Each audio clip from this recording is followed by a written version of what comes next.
हमें ऐसे वाज़ेह इशारे मिले हैं कि मियां नवाज शरीफ और साबिक सदर आसिफ जरदारी सेम पेज पर हैं इस्टेब्लिशमेंट से डील करने के मामले में। हाँ, जिसमें सेम पेज पर नहीं है वो है कि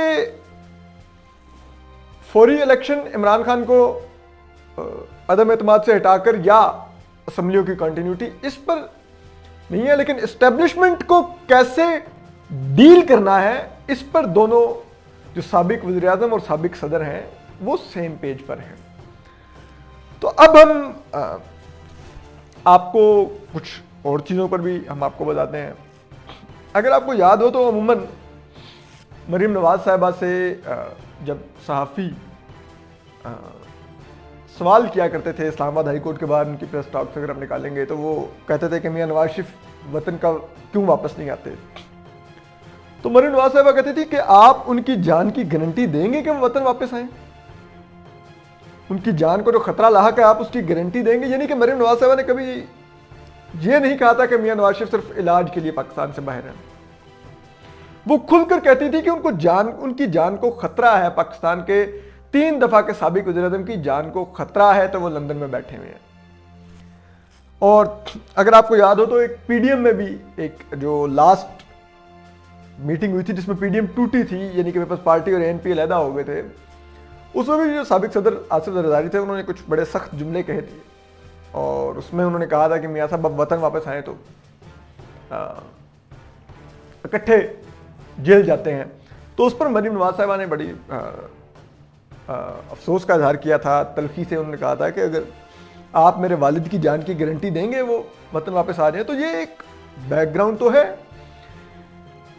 अब ऐसे में लेकिन अब मियां नवाज शरीफ समझ रहे हैं कि उन्हें वतन वापस आ जाना चाहिए। तो क्या ऐसा हुआ है? अब जाहिर बात है मरीम नवाज साहिबा अमूमन कहती थी कि मियां नवाज शरीफ को हम मुर्सी नहीं बनने देंगे। जब वो जेल में थे और उनका प्लेटलेट्स का इशू हुआ था तो वो खुल के कहती थी कि मैं अपने वालिद को मुर्सी नहीं बनने दूंगी। उनका इशारा जो मिस्र के मुंतखब सदर थे मोहम्मद मुर्सी उनकी तरफ था, जिनका तख्ता उलट कर जो उधर के आमिर हैं, फौजी आमिर, उन्होंने इक़्तिदार पर कब्जा कर लिया सीसी ने, और फिर मोहम्मद मुर्सी का इंतकाल जेल में हुआ। मुर्सी की कैद में जो बदतरीन उनको कैदो बंद से गुजारा गया तो उसमें उनका जेल में इंतकाल हो गया। तो मरीम नवाज साहिबा उस तरफ इशारा करती थी और कहती थी कि मैं अपने वालिद को मुर्सी नहीं बनने दूंगी। तो अब अगर आप देखें तो पिछले कुछ अरसे में मियां नवाज शरीफ, मरीम नवाज साहिबा और पीएमएलएन की तमाम क़यादत ने सिर्फ लेफ्टिनेंट जनरल फैज़ हमीद को टारगेट किया हुआ था, जो इस वक्त कोर कमांडर पेशावर हैं।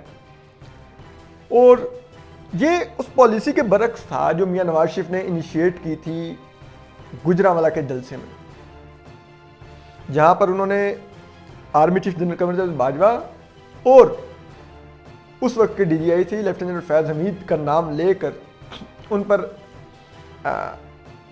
अपने मैंडेट को चुराने और इलेक्शन की रिगिंग और उन मियां नवाज शरीफ को लाइफ टाइम डिस्क्वालीफाई करवाने के संगीन इल्जामात आयद किए थे।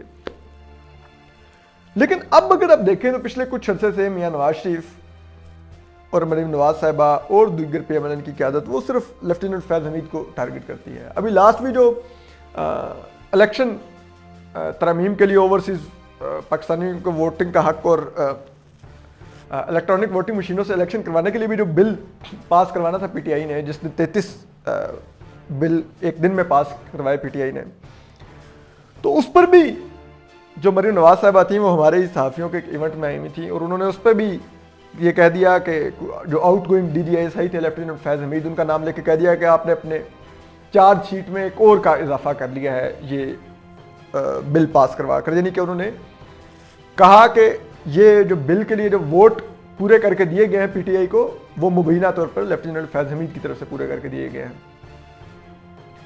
लेकिन अब देखिए ना कि ये लेफ्टिनेंट फैज़ हमीद के जाने में 1-2 दिन रह गए थे, वो कोर कमांडर बनने जा रहे थे, सब कुछ। तो हम तो नहीं समझते कि लेफ्टिनेंट फैज़ हमीद ने ये किया था, लेकिन मलबा सिर्फ उन्हीं के कंधे पर डाला गया, बाकी किसी का नाम नहीं लिया गया। लिया गया तो फिर कुछ समझ आता है कि कुछ ना कुछ तो चल रहा था, कुछ ना कुछ तो कहीं ना कहीं बातचीत हो रही है।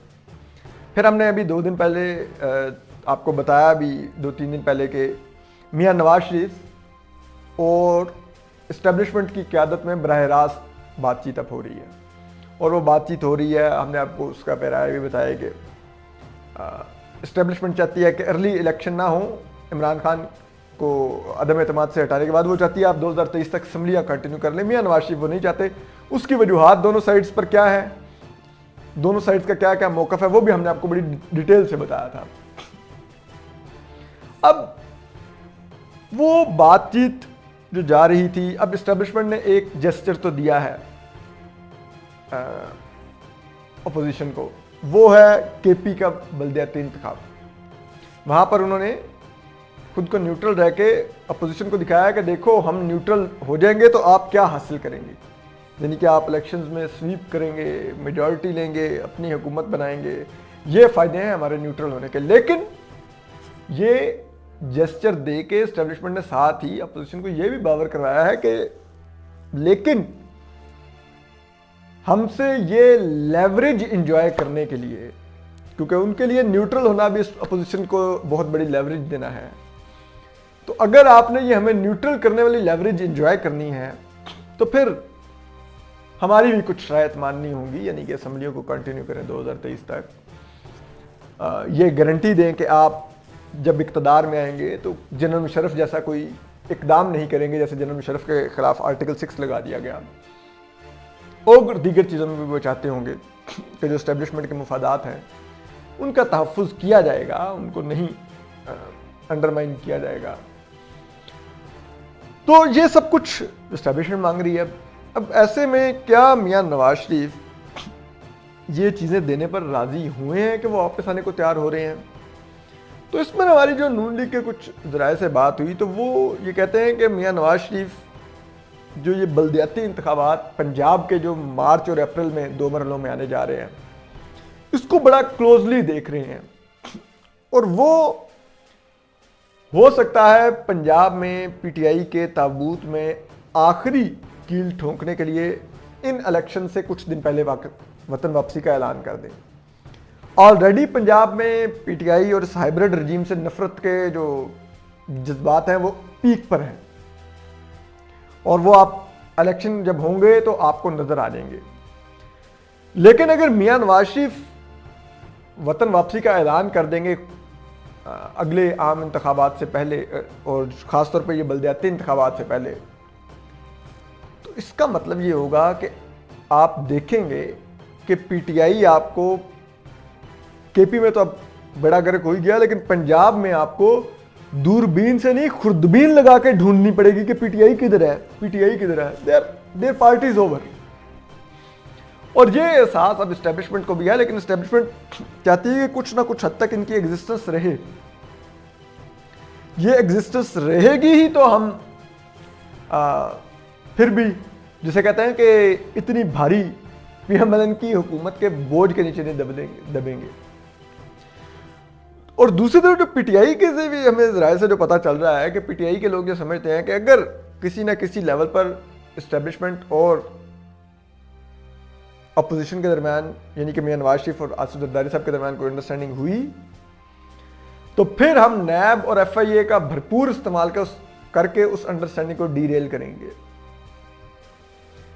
और कल वैसे एक और बड़ी मज़ा की स्टोरी थी, हमारे सीनियर सहाफ़ी अंसार बासी साहब उन्होंने की कि इस्टेब्लिशमेंट के एक बड़े ओहदेदार ने नाम ना जाहिर करने की शर्त पर कहा है कि आसिफ जरदारी उसका नाम लें ना, जिसने इनको इस्टेब्लिशमेंट में से कहा था कि फार्मूला दें, डील करने की कोशिश की है। अपना नाम नहीं जाहिर करने की जरूरत आसिफ जरदारी से कह रहे तुम नाम बताओ, आप नाम बताए नहीं किसने आपको कहा। तो कितनी मज़ा खेज बात है यार। ये मतलब ये तो सवाल पूछते हुए भी आपको थोड़ा सा ख्याल करना चाहिए था कि यार मैं अपना नाम तो बता नहीं सकता, मैं आसिफ जरदारी से कहूँ कि आप नाम बता दें, तो कोई ये नाम नहीं बताता, क्योंकि ये सब जानते हैं कि ये बातचीत चल रही है, ये सब कुछ नज़र आ रहा है कि बातचीत चल रही है, ज़राए बता रहे हैं, सीना बसीना 10 तरह के किस्से हम तक आते हैं, हम सुनते हैं, फिर उनमें से वेरीफाई करने की कोशिश करते हैं, जो वेरीफाई होता है वो यहाँ पर रिपोर्ट कर देते हैं अनसेंसर्ड। तो ये तो बातचीत तो हो रही है, तो मियां नवाज शरीफ वापस आने की तैयारी कर रहे हैं। क्या वो बलदियाती इंतखाबात से पहले आ जाएंगे, इसका इम्कान काफी नजर आ रहा है। YouTube पर गूगली न्यूज देखने के लिए youtube.com की सर्च बार में गूगली न्यूज टीवी टाइप करें। गूगली न्यूज के पेज पर सुर्ख रंग के सब्सक्रिप्शन वाले बटन पर क्लिक करना ना भूलिए। YouTube पेज पर अपलोड होने वाली वीडियोस से बाखबर रहने के लिए बेल आइकन पर क्लिक कीजिए। आपको हर नई वीडियो के बारे में नोटिफिकेशन मौसूल हो जाएगा।